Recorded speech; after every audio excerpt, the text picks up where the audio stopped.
আজ আমরা এসেছি এক সফল গলদা চাষির খামারে, যিনি শুরু করেছিলেন খুবই ছোট্ট পরিসরে আর এখন গলদা চাষ থেকে প্রতি মাসে আয় করছেন হাজার হাজার টাকা। এই ভিডিওতে আমরা জানব কিভাবে তিনি চাষ শুরু করলেন, কী ধরনের সমস্যায় পড়েছেন আর কিভাবে তা ওভারকাম করেছেন। আসসালামু আলাইকুম মাছ চাষি ভাইয়েরা, মাছ চাষ বিষয়ক নতুন নতুন তথ্য পেতে এই চ্যানেলটি সাবস্ক্রাইব এবং নতুন ভিডিও মিস করতে না চাইলে বেল আইকনটি ক্লিক করুন। ভিডিওতে যাকে দেখতে পাচ্ছেন তিনি আর কেউ নন আজকের আলোচনার মধ্যমণি। আজকের ভিডিওতে থাকছে গলদা চাষে শুরু করার প্রক্রিয়া, খামার ব্যবস্থাপনা ও খাদ্য পরিকল্পনা, রোগবালাই নিয়ন্ত্রণ, বাজারজাত ও লাভের হিসাব, নতুনদের জন্য পরামর্শ। আপনার যদি গলদা চাষ শুরু করার ইচ্ছা থাকে তাহলে ভিডিওটি একেবারেই শেষ পর্যন্ত দেখুন। দাদা কেমন আছেন? ভালো আছি দাদা, আপনি কেমন আছেন? আছি ভালো দাদা। আপনার সাথে কিছু জিনিস নিয়ে একটু আলোচনা করতাম, বেশ কয়েকটা প্রশ্ন ছিল আপনার কাছে। বলেন, আমি যতদূর পারি সম্ভব উত্তর দেব। আচ্ছা, আপনার খামারে কতদিন ধরে গলদা চাষ করতেছেন? আমার মোটামুটি ধারণা 30-35 বছর। 30-35 বছর ধরে অভিজ্ঞতা আছে চাষের পিছনে? হ্যাঁ, অনেক অভিজ্ঞতা আছে, মোটামুটি চাষ করার কিছু অভিজ্ঞতা আছে অবশ্যই। তো দাদা, এই গলদা চাষ শুরু করার পেছনে আপনার প্রেরণা কি ছিল? মানে কিসের জন্য এত কিছু থাকতে গলদা চাষে আসলেন? আগে তো ধরেন মোটামুটি সাদা মাছে চাষ করতাম, তাতে যে লাভ হইতো এসে তারপরে চিংড়ি চাষ করলাম। চিংড়ি দেওয়ার পর তো লাভ অনেকটা বেশি হইলো। ওরপর তো মোটামুটি ওইখান থেকে শুরু করছি। আমার যেটা ধারণা চিংড়িতেই লাভ, আমি তো লাভটা বেশি পান আর কি। আচ্ছা দাদা, গলদা চাষে কতটুকু জায়গা সাধারণত লাগে? ছোট হইলো আমার যে ধারণা অন্তত 50 শতক পুকুরের ভিতরে যদি থাকে তাইলে ভালো হয়। তারপরও অনেকে অল্প জায়গার ভিতরে চাষ করিও মোটামুটি 20-30 শতাংশ মোটামুটি সুন্দর মতো চাষ করলে ভালো লাভবান হয়। মানে মিনিমাম আপনার 50 শতক হলে ভালো হয়? ভালো হয়, এর উপরে যত বেশি হয় তত ভালো, তত আরো ভালো। আচ্ছা, চাষের জন্য এই গলদা চাষের জন্য আপনি সাধারণত যে জায়গাগুলো নির্বাচন করতে পারেন যে এই জায়গা এই জিনিস থাকলে এই জায়গায় গলদা চাষ করা যায়, যেটা চিংড়ি চাষ সম্ভবত ধরেন ওই গাছপালা না থাকে, সুন্দর মতন রোদ লাগে এবং মাটিতে কাদা বা পানি যে ধুয়া না আসে, বাড়ির ধোয়ানির পানি না নামে, এই ধরনের জায়গা নির্বাচন করলে পানি চিংড়ির জন্য। গাছপালা থাকা যাবে না, গাছপালা বা পাতা পোতা পড়লে সমস্যা হয়। আচ্ছা দাদা, তাহলে এই গলদা চিংড়ি আপনি এই যে পোনা, এই পোনাগুলো সাধারণত কোথায় থেকে সংগ্রহ করেন? আমরা তো ওই বরগুনার থেকে আমরা ওই জায়গাটা পোনা নিয়ে আসি। মানে নদীর পোনাটা? নদীর পোনা। আচ্ছা, পোনা ছাড়ার পর কোনো কি কি যত্ন নেন সাধারণত? পোনা নেওয়ার পর তো আমরা তো প্রত্যেকদিন খাবার দেই এবং চুন তো আগেই দেওয়া হয়। জি। তারপরে মাসে একবার ওই ক্যালসিয়াম চুন আছে করে ওইটা দেই। তারপর যদি পানির সমস্যা দেখি, পিএস বাড়িয়ে গেছে না কমছে, এইটা মাঝে মাঝে আমাদের চেক করেন? চেক করি। আচ্ছা, পানির কালার ভালো থাকলে তো ওই চুনেই ব্যবহার করি। তারপর একটু বড় হইলে পর জীবাণুনাশক ব্যবহার করি। আচ্ছা, আর এই গলদার খাদ্য ব্যবস্থাপনা কিভাবে করেন? মানে কতটুকু পোনার জন্য কতটুকু খাবার দরকার, এটা কিভাবে ঠিক করেন?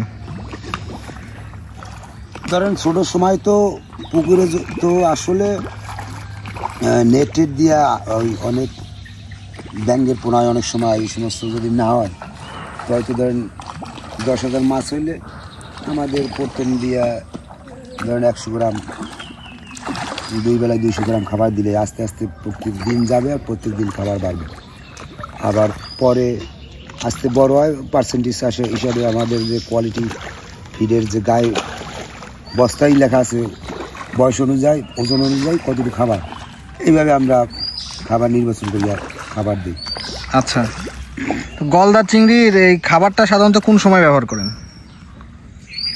ওই সন্ধ্যা, ওই সূর্য লাল হইয়া যে সময়, ওই সময় দিলেও হয় বা এরপর রাত্রে দিলে হয়, আর সকালে, এই 2 বেলায় আমরা খাবার দিই। 2 বেলা ব্যবহার করেন তাই না? 2 বেলা, হ্যাঁ। আচ্ছা, এরপরে গলদা চিংড়ি সাধারণত কোন বয়সে যায় বেশি দ্রুত বৃদ্ধি পায়? বৃদ্ধি তো সবসময় বৃদ্ধি থাকে, কিন্তু আমরা বৃদ্ধি দেখা দিতেছে যে আমরা একটু বড় হইলে পর ধরেন 20-30 গ্রাম হইলে পরে একটা মাছ খোলস পাল্টাইলে 15 দিনের মাথায় দেখা যায় যে 15 গ্রাম 5-7 গ্রাম বাড়িয়ে যায়। যত বড় হবে ততই বাড়ার সংখ্যা পার্সেন্টেজ বাড়িয়ে যাবে। 50 গ্রাম মাছ খোলস পাল্টাইলে অন্তত 30 গ্রাম বাড়ে। আচ্ছা, যদি ঠিক মতন মানসম্মত খাবার হয়। আচ্ছা, এরপরে এই পুকুরের হচ্ছে এই যে গলদার ঘের, এই ঘেরে আপনার পানির কোয়ালিটিগুলো ঠিক রাখেন কিভাবে? ওই তো পানিতে ওই মাসে একবার চুন দেই, তারপর যদি দেখি যে পানিতে গ্যাস হয়েছে তাই গ্যাসের ওষুধ দেই, এবং পানির কালার বেশি খারাপ হইলে পর ওই সময় আমরা পোটক্স প্রোবায়োটিক ব্যবহার করি। মাটির সমস্যা হইলে প্রোবায়োটিক ব্যবহার করি। আচ্ছা, এরপরে গলদা সাধারণত কি রোগ হয় আপনার কাছে? গলদা তো সাধারণত আমার ওই দাড়ি মোষ ঝরে পড়ে এবং কাংসায় কালো দাগ হয়। আস্তে আস্তে মাছ দুর্বল হইয়া হাসে মানুষ বলে ভাইরাস, কিন্তু ভাইরাস না। এগুলা যদি ঠিক মতন জীবাণুনাশক ব্যবহার করা হয়, তাহলে গ্যাসের ডোজ করা হয়, তারপর জীবাণুনাশক ব্যবহার করে, তাহলে সাধারণত এই রোগগুলো হয় না, রোগগুলো আসে না। আচ্ছা আচ্ছা, এরপরে হচ্ছে আপনার এই যে গলদার যে রোগগুলো আসতেছে, এর জন্য আপনি কোনো ব্যবস্থা গ্রহণ করেন কিনা আগে থেকে? আগে আমি তো প্রতি মাসে জীবাণুনাশক ব্যবহার করি। বুঝতে পারছি। গলদা চাষে প্রতি বিঘায় কেমন আর কি আপনার খরচ হয়? প্রতি বিঘায় ধরেন, বা আপনি যদি ধরেন 100% কেমন খরচ হয় আপনার? আমার ধরেন এই 100% 2 হইতে আর 2.5 লক্ষ টাকা খরচ হয়। আচ্ছা, কত মাসে? আমরা তো চাষ করি ওই তো ধরেন বৈশাখের প্রথম ছাড়ছি, আর অগ্রিম মাসে সব প্রায় বিক্রি করে দেবো। অগ্রহায়ণ মাসে যে বিক্রি করে দেবেন? হ্যাঁ, অগ্রহায়ণ মাসের ভিতরে বিক্রি করে দেবো সাদা এবং চিংড়ি। এই টোটাল চাষে আপনার হচ্ছে কেমন আপনার লাভ ক্ষতি হতে পারে? লাভ যদি মোটামুটি হয়ে যায়, দামটা মোটামুটি থাকে, তাহলে 2.5-3 লক্ষ টাকা লাভ হয় আমার এই কয় মাসে। 2.5-3 লক্ষ টাকা থেকে যায়, তাই না? আচ্ছা, কোন মৌসুমে সাধারণত গলদার দাম সব থেকে বেশি থাকে? গলদার দাম তো ওই যে সময় এই দামটা ওই তো জ্যৈষ্ঠ আষাঢ় মাসে, ওই যে ঈদ কোরবানি, ওই সময় দামটা। আচ্ছা, জ্যৈষ্ঠ আষাঢ়ের সময় আর কি দামটা ভালো পান? ঈদ কোরবানির সময়, ওই সময় তো মাছ রাখতে আমরা অত দূর যাই না। আচ্ছা, গলদা এই মাছগুলো বিক্রি করেন কোথায়? চিংড়িগুলো বিক্রি করেন কোথায়? হাট বাজারে নাকি হচ্ছে পাইকারি কাছে? ওই হাট বাজারে নিয়ে বিক্রি করি। এভারেজ কেমন দাম পাওয়া যায়? আমরা শুরু করছি 900-1000, এইভাবে 900-1000 টাকা কেজি বিক্রি হয়। বিক্রি করছি। তো এই চাষ করতে গেলে সব থেকে বড় চ্যালেঞ্জ কি ছিল আপনার? মোট কথা বাধা আর কি, গলদা চাষ করতে গেলে সবচেয়ে বড় কি? মাছের যে ওই যে দাড়ি মোষ কাটলে জি ওরা খাবার সংগ্রহ করতে পারে না, ওই দাড়ি মোষ সংগ্রহ করে। ওই সমস্যাটা না হইলে কোনো বাধা, এর পর যে পরিশ্রম বা বাধা, এ কোনো বিষয় না। আচ্ছা, গলদা চাষে কোন ভুলগুলো করা উচিত না? মানে আপনার মনে হয় যে এই জিনিসগুলো না করলে গলদা চাষে সব থেকে ভালো করা যায়? গলদা চাষে তো চুন, জীবাণুনাশক, প্রোবায়োটিক, এই 3টা জিনিস যদি ঠিক মতন কন্ট্রোল দেওয়া হয়, তাহলে আর বাধা মনে হয় আসে না। তাহলে 3টা জিনিস, একটা হচ্ছে চুন, ক্যালসিয়াম চুন, এরপরে হচ্ছে আপনার জীবাণুনাশক, আর হচ্ছে গ্যাসের ডোজটা রেগুলার করতে হবে, তাই তো? আচ্ছা, এরপরে নতুন চাষি যারা ধরেন যে আপনার এই ভিডিও দেখে যারা ভাববে যে আমি গলদা চাষ করতে আগ্রহী, তো তাদের জন্য আপনার কোনো পরামর্শ আছে কিনা? পরামর্শ তো অবশ্যই আছে। নতুন চাষিরা পুকুর নির্বাচন করবে, গাছ পালা না থাকে, পাতা না পড়ে, এবং ঠিক মতন চুন ব্যবহার করবে, জীবাণুনাশক ব্যবহার করবে, অথচ ওই গ্যাসের ডোজটা করিয়ে রাখলে মোটামুটি ভালো লাভবান হতে পারবেন। গলদার সাথে কি অন্য কোনো মাছ দেন? হ্যাঁ, সাদা মাছ দেই। সাদা মাছ দেন? শতকে কয়টা করে দেন? শতকে ধরেন রুই, কাতলা, সিলভার মিলাইয়া 5টা-7টা করে দেন। সব থেকে গলদা চিংড়ি এখন পর্যন্ত আপনার ওজন কতটুকু পাইছিলেন আপনার এই ঘেরে?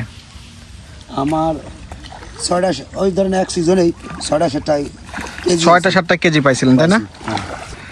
সরকার বা এনজিও থেকে কোনো সহযোগিতা পাচ্ছেন কি? না, আমাদের ওরকম কোনো সহযোগিতা দেয় না। সামনে কি গলদা চাষ নিয়ে বড় কিছু পরিকল্পনা আছে নাকি, যে আরো চাষ বাড়াবেন কিনা? চিংড়ি তো আমাকে মোটামুটি আমরা দুই ভাই আমাদের দুইটা ঘের মানে একটা 2 একর নিয়ে আর একটা 1.5 একর নিয়ে। জি। তারপরে ওই তো চিংড়ি চাষে এখন আরও আমি শুনছি যে আরও উন্নত ধরনের পোনা আমার বাংলাদেশে ঢুকছে। জি। শতকরা 90% পুরুষ মাছ হয়, ওইটা আর দ্রুত বাড়ে, ওইটা আগামীতেই চিন্তা ভাবনা আছে ওই মাছটা চাষ করা। তো কোনো বিশেষ জাতের গলদা নিয়ে কাজ করতেছেন কিনা, মানে যে সামনে যেটা বললেন যে এই জাতের গলদা নিয়ে আসলে আপনার সামনে কাজ করার ইচ্ছা আছে কিনা? অবশ্যই কাজ করা আছে, বা আমি এই যে যারা যারা চাষ করছে খুলনা হোক যেখানে হোক আমি যাইয়া এটা পরিদর্শন করিয়া এটার পর করিয়া আমি আগামীতে ভালো যদি হয় চাষ শুরু করবো ওইটা। জি ঠিক আছে দাদা, তাহলে ভালো থাকবেন। আপনার সাথে কথা বলে খুব ভালো লাগলো। আপনার উত্তরোত্তর সফলতা কামনা করি। ধন্যবাদ, ভালো থাকবেন। আপনিও আপনারও ধন্যবাদ এবং আমাকে দোয়া রাখবেন, আমি জানি লাভবান হইতে পারি। জি, থ্যাংক ইউ দাদা। আপনারা শুনলেন একজন সফল গলদা চাষির বাস্তব অভিজ্ঞতা। যদি ভিডিওটি ভালো লেগে থাকে তাহলে একটা লাইক দিন, কমেন্টে জানিয়ে দিন আপনার গুরুত্বপূর্ণ মতামত। আর এমনই মাছ চাষ বিষয়ক বাস্তব কন্টেন্ট পেতে চাইলে সাবস্ক্রাইব করুন মৎস্যবিদ মোহাম্মদ আবু জাফর চ্যানেলটি। বন্ধুদের সঙ্গে শেয়ার করুন যাতে সবাই উপকৃত হয়। আবার দেখা হবে পরের ভিডিওতে। ভালো থাকুন, সুস্থ থাকুন, মাছ চাষে এগিয়ে চলুন।